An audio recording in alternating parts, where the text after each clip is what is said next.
Fears and how to overcome your fears.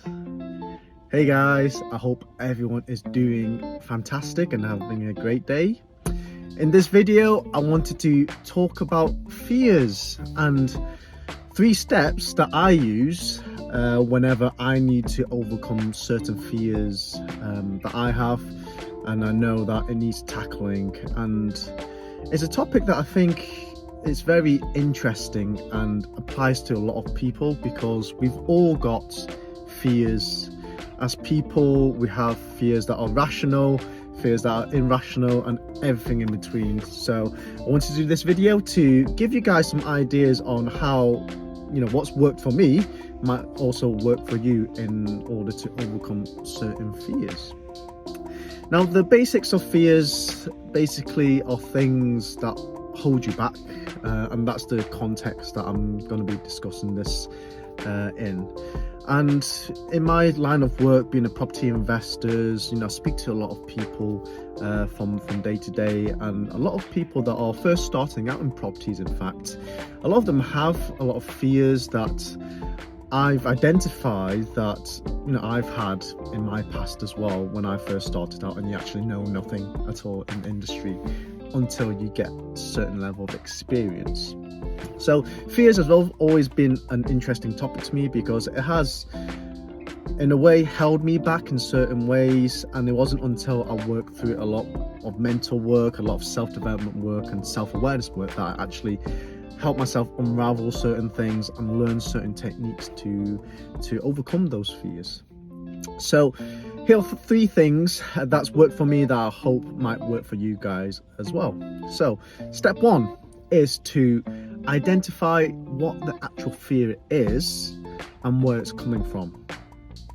Now, what this means is, I think it's too general to say that you're scared or you're fearful of something without actually understanding what is the fear behind it and what it might be. So I think with people, we've all got different types of fears, and fear of taking inaction or not taking the action can sometimes manifest in different ways that are unique to you. So identifying the actual fear itself could give you an insight into where it comes from and how to potentially solve it or resolve it by doing that. So by being very specific in understanding and identifying what the fears are, it gives you that much better chance to actually work on it. So rather than saying that I'm scared to do X, actually ask yourself the question, why am I scared to do this? It could be the fear of failure, so that's a factor. It could be the fear of rejection, that's another factor. It could be the fear of looking stupid, as I've felt a lot of the times, particularly around the subject of public speaking. I don't want to do public speaking because I'm scared of being in front of a crowd and looking like an idiot. So that's a fear of failing in a certain degree. But once you've identified the reason why you fear that, then you can then start to work on reasoning out where it comes from, right? And a lot of these things unfortunately do come from our childhood and our upbringing. And the more I talk to people that are successful and ask them how they were like a child or what they were during their upbringing, the more I kind of understand more now about how important and how crucial those early years of childhood are, essentially, and how much your parents do influence ultimately what kind of fears you have as well. As an example, if you had a parent that was overprotective, then you might grow up to be fearful of a lot of things, like new situations, insecurities of new situations, the fear of unknown as well. So, an overprotective parent might not necessarily allow you to do things independently because they want to protect you. So that in turn would be a way of programming you to, seeking authority and permission to do things and not really wanting to be independent to do certain things, which unfortunately, if you're a property investor, a lot of the things you have to make your own decisions to do. So the inaction comes from that fear of insecurity. So by identifying the actual core fear, it makes a big difference when it comes to tackling it, because you're actually tackling the core of what those fears actually are. So once you've got that, I think doing your self-development work and being introspective on where the fear comes from and why you're like that, and becoming more aware of it, is the first stepping stone to allow you to help you decide to make the changes. And ultimately, there's a big thing with, do you want to make the change, or are you just saying that it'll be nice to make the change? And it also comes down to a lot of the pains that you might be experiencing and the strength of your whys, and those are different topics for different videos. So I'm not going to go into there. But once you've identified your fears, then you can, work on that and think of ways to, help you overcome those fears. So then step 2 is to be very specific about your goals and having a definition on what you actually want the outcome to be, right? Now, the problem with people wanting to do things and, they might have a vision that they want to achieve, but a lot of the times they're not specific enough. They're all very fluffy, or they're telling themselves that it'll be nice to have this fancy car or this fancy lifestyle or these material stuff. But if there's not enough vision, if there's not enough specific goals in mind, it's really hard for you to then move forward and to take those actions.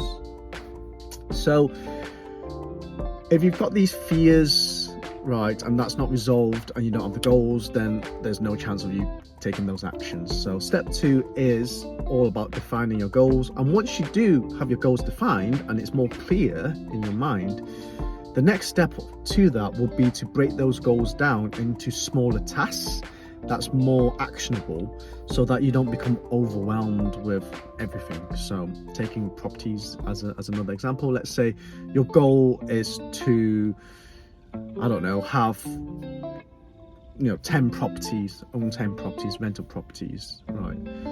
That in itself is a huge task when you don't have any and you don't have money, right, to start off, and you could quite easily get overwhelmed with that kind of goal.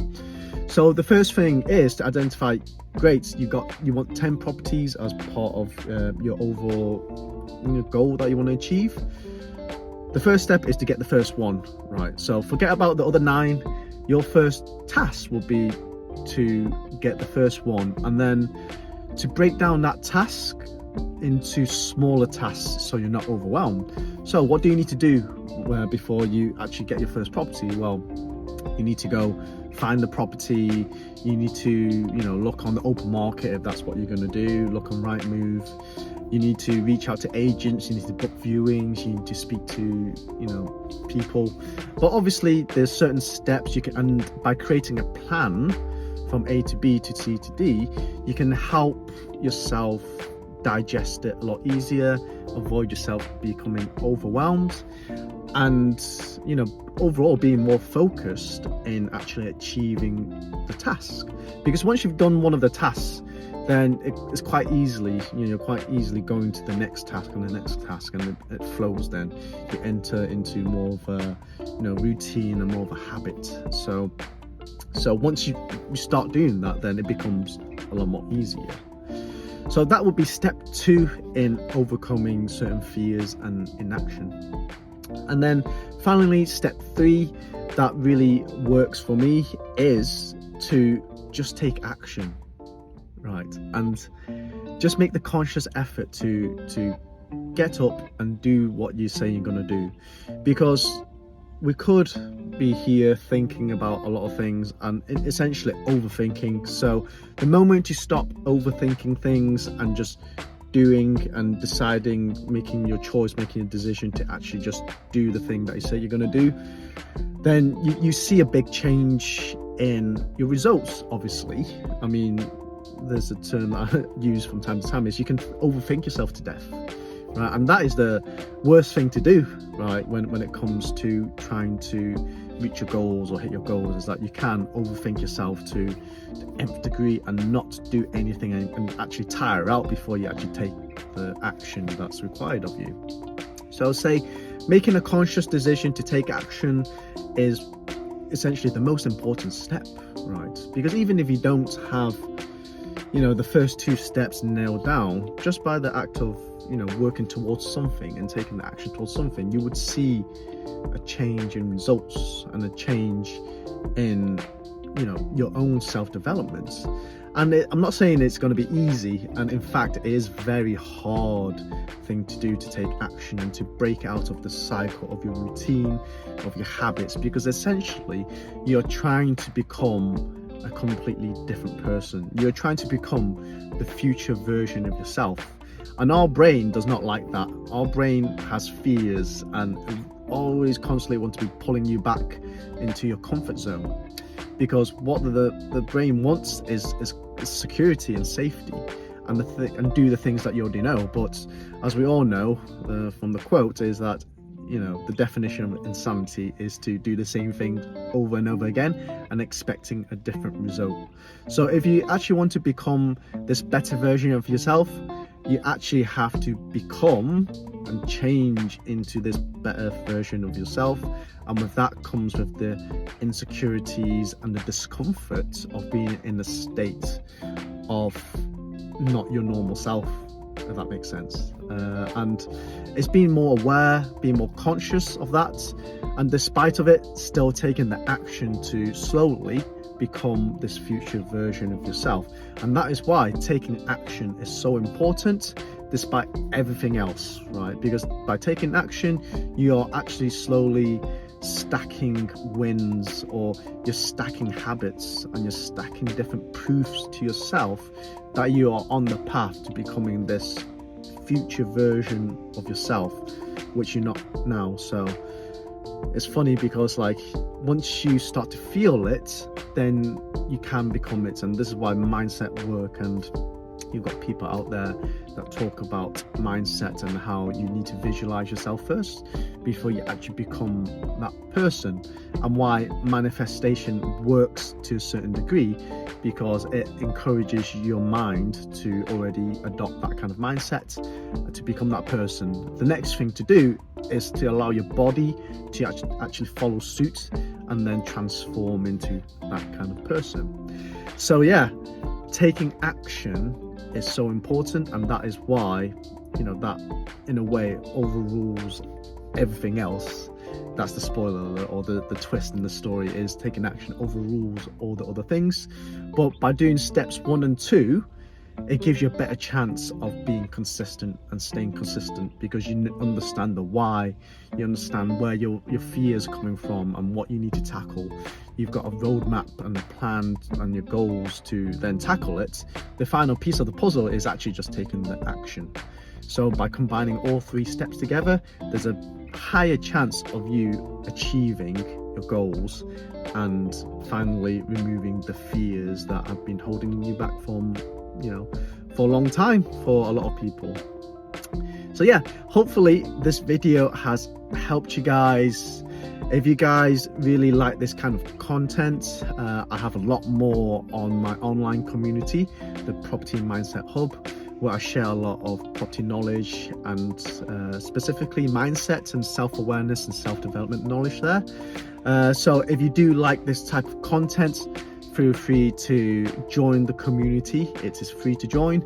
I will leave a link at the bottom of this video. So yeah, just click the link and you know, join the community, and I'm sure you would love it there, because we've got a bunch of really good people there that are on the same path to self-development and self-awareness. So I hope everyone has a fantastic day, and I hope, this has been a good video for you, and let me know also in the comments if it's been helpful, and I would surely see you guys again soon.